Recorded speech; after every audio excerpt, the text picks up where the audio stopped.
এই মুহূর্তে যে খবরে নজর রাখবো, সাগরের মেলায় বাড়ানো হলো জল ও স্থলপথে পরিবহনের সংখ্যা। আরও একবার জানিয়ে রাখবো, সাগরের মেলাতে বাড়ানো হচ্ছে জল ও স্থলপথে পরিবহনের সংখ্যা।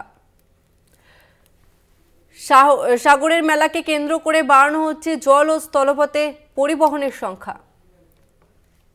বাড়ানো হবে বাস, ভেসেল ও বার্জের সংখ্যা। 10 জানুয়ারি থেকে 1200 সরকারি বাস চলবে কলকাতা থেকে কাকদ্বীপ। শুক্রবার পরিবহন ব্যবস্থা খতিয়ে দেখতে যান মন্ত্রী স্নেহাশিস চক্রবর্তী। এই মুহূর্তে আমাদের সঙ্গে ফোন লাইনে রয়েছে প্রতিনিধি কোয়েল মণ্ডল। কোয়েল, এবারে সাগর মেলাকে কেন্দ্র করে ঠিক কি কি ব্যবস্থা নেওয়া হচ্ছে প্রশাসনের পক্ষ থেকে?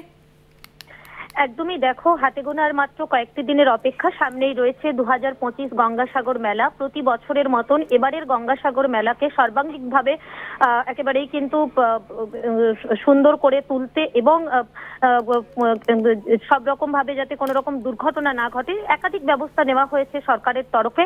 শুক্রবারই এই মেলাকে কেন্দ্র করে যে পুণ্যার্থীদের আগমন ঘটে, সেই পুণ্যার্থীদের পুণ্য স্নানে আসা যাওয়ার ক্ষেত্রে পরিবহন ব্যবস্থা খতিয়ে দেখতে গঙ্গাসাগরে আসেন মন্ত্রী স্নেহাশিস চক্রবর্তী, সঙ্গে সুন্দরবন উন্নয়ন মন্ত্রী, পরিবহন দপ্তরের সচিব এবং অন্যান্য আধিকারিকরা উপস্থিত ছিলেন। তিনি গঙ্গাসাগরের লট নাম্বার 8 কচুবেড়িয়া এবং গঙ্গাসাগরের যে স্থায়ী এবং অস্থায়ী জেটি ঘাট রয়েছে, পাশাপাশি যে হেলিপ্যাড রয়েছে এবং বাস স্টপেজ রয়েছে, বাস স্ট্যান্ড রয়েছে, তার পরিকাঠামো পরিদর্শন করেন। কাজের যে অগ্রগতি, সেই অগ্রগতি বাড়ানোর নির্দেশ দেওয়া হয়। এক্ষেত্রে তোমাকে জানিয়ে রাখবো, মন্ত্রী স্নেহাশিস চক্রবর্তী যেমনটা জানিয়েছেন, গতবার গঙ্গাসাগর মেলাকে কেন্দ্র করে প্রায় 1 কোটি পুণ্যার্থীর আগমন ঘটেছিল। এবারে মহাকুম্ভ থাকলেও পুণ্যার্থীর সংখ্যা কিন্তু গতবারের তুলনায় যথেষ্ট বাড়বে। সেই দিক থেকে সব রকম পরিবহন ব্যবস্থা রাখা হয়েছে পরিবহন দপ্তরের তরফ থেকে। এবারে কিন্তু স্থলপথ এবং জলপথে পরিবহনের সংখ্যা বাড়ানো হবে। 10 জানুয়ারি মেলার শুরুর দিন থেকে কলকাতা থেকে কাকদ্বীপ পর্যন্ত 1200 সরকারি বাস চলবে। এছাড়াও গঙ্গাসাগরের কচুবেড়িয়া প্রান্তেও বেশ কিছু সরকারি বাস, তার সাথে শতাধিক বেসরকারি বাসও চলবে। অন্যদিকে এবারে ভ্যাসেল এবং বার্জের সংখ্যা এবং লঞ্চের সংখ্যা বাড়ানো হচ্ছে।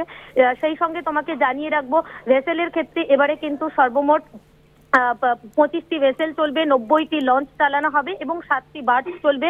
এই যে 7টি বার্জ, প্রত্যেকবারের মতন এই 7টি বার্জ, প্রত্যেকটি বার্জ প্রতিবারে 25,000 পুণ্যার্থী তারা বহন করতে পারবে।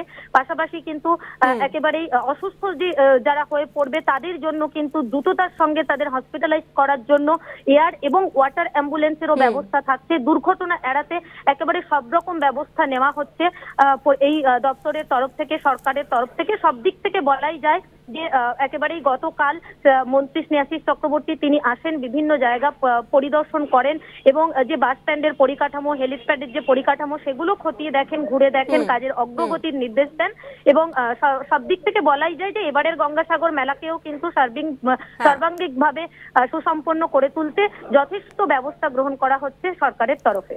একদমই, ধন্যবাদ তোমাকে কোয়েল।